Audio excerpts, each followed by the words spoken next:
that goes on. And that's something we have to remember and kind of take comfort in. That the Lord sees all things. As it says in the book of Proverbs, chapter 15, verse 3, the eyes of the Lord are in every place, keeping watch on the evil and the good. And also in Psalm 139, verse 16, it says, your eyes saw my substance being yet unformed, and in your book they were all written, the days fashioned for me, when as yet there were none of them. The Lord sees all things. He sees all things happening in your life today. He knows about every detail of your thinking and your patterns. And the angels that watch over you and me are always before His face, always being seen with fullness. And this is not just the kind of scene that is, okay, it's a visual recognition, this person's here, but it's deeper than that. He sees these things for a purpose. He sees what will happen. And what does He look upon? What is the purpose for His seeing? What is the reason for His interest? Well, we read here that His will and His interest for seeing all these things is to save them from being lost. And it's interesting, the word for lost here is actually the same word as what we read in the end of verse 14, where it says, it's not His will that one of these little ones should perish. It's the exact same word for perish as it is for lost. And the word is this, apolimi, which is very related to the Greek word Apollo. I don't know if you recognize this word or not. I know probably most people think when they think of Apollo, they think of like the Apollo Theater in New York City, in Harlem. But the word Apollo and Apollyon actually means destruction in Greek. And in Revelation 9, verse 11, actually, why don't you go ahead and turn there. Revelation chapter 9, verse 11.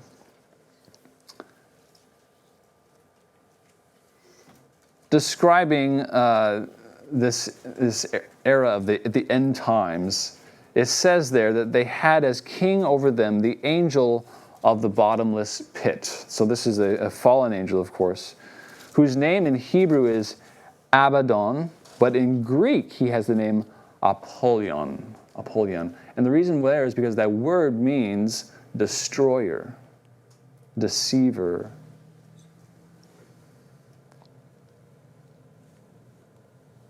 His will is never that such a person is destroyed. His will is never that they would be deceived. His will is that they would never be harmed.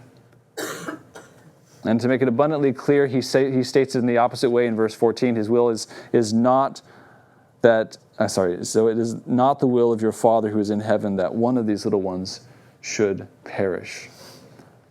And He wants us to all have the same will as He does, of course. In the Old Testament, in Genesis chapter 16, there's a famous story about Hagar. And just to refresh your memories, Hagar was the wife of Abraham. She was a wife that he took when they weren't having the son of promise that they had hoped to have. And at some point later on in their relationship, Sarai at that time had Hagar sent away. She was the servant. And she didn't like her, wanted her out. And that's the simple version. It's just true. It was a get out of here kind of moment. That's exactly right. But Hagar, it's such an interesting figure in the Bible. When she was sent out, she had her son with her. Anybody remember the name of the son? Ishmael. That's right. Not the son of promise. That's the son of the flesh. When you decide to do things your own way. When she was sent out into the wilderness, it seemed like life was over. She was basically preparing to die.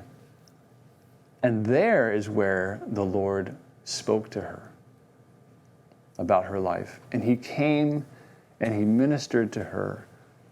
And do you know what she called him when she heard his voice for her? And this is such a picture of the one, the individual, the little one, the despised, the rejected. And she called him El Roy, El Roy, which means he sees. He sees. You see, in Hagar, we have this wonderful connection between a theological truth, which I realize, of course, it can be like, okay, yeah, that's true, but what is it for me? And Hagar took that truth and now lived that truth. And she experienced that this God of the Bible, this God who cares for a single person, even the one that's just been kicked out of the house, that he sees them. And that's the idea here about understanding the guardian angels and his will and his perspective of little ones and his perspective of you, is that he is that same God for you and me. He sees. He sees you. He knows. And he is going to walk through whatever it is with you and give you what you need. And we're supposed to remember this not only for ourselves, but remember this for how we look upon these little ones in our lives. That the same thing that is true for you and me is true for them, that he sees them. He knows. And we are not to despise little ones, the ones that are less than us, but we are to protect them. We are supposed to have that same heart, that same mindset that God has for one person.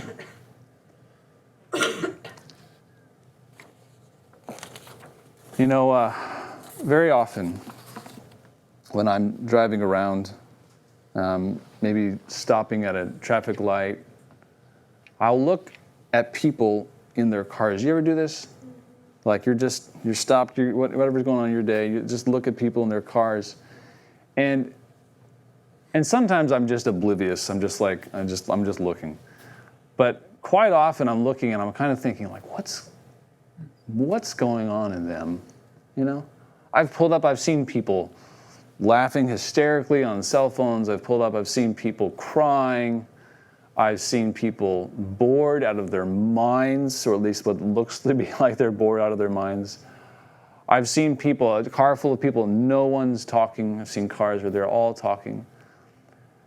And it's in some ways it's almost overwhelming to think that those people are the people that Jesus died for. And those people all have their own story, they all have their thing, and you just wonder, what is going on in their life? And I can only hope that at some point they will turn and hear and know that God loves them. That's just that simple truth. I've been tempted many times to roll down the window and just be like, hey. Yeah, not sure if you're aware of this, but God loves you. He sees what's going on in your life. And it's been a temptation of mine. And it's simply because of this. It's because every person you've ever run into and that you've ever met, every person you've ever seen needs to know that information. They really need to know it. It's such a simple thing. They all have guardian angels. They all have those who see the face of the Father.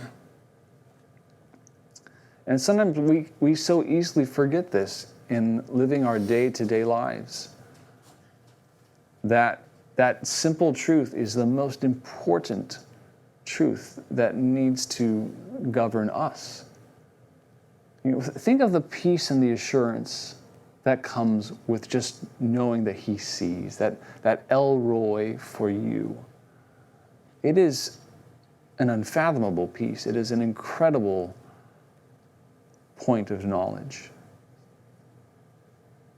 And then to extend it to, and he sees and he knows for them too. That has such power to transform our living.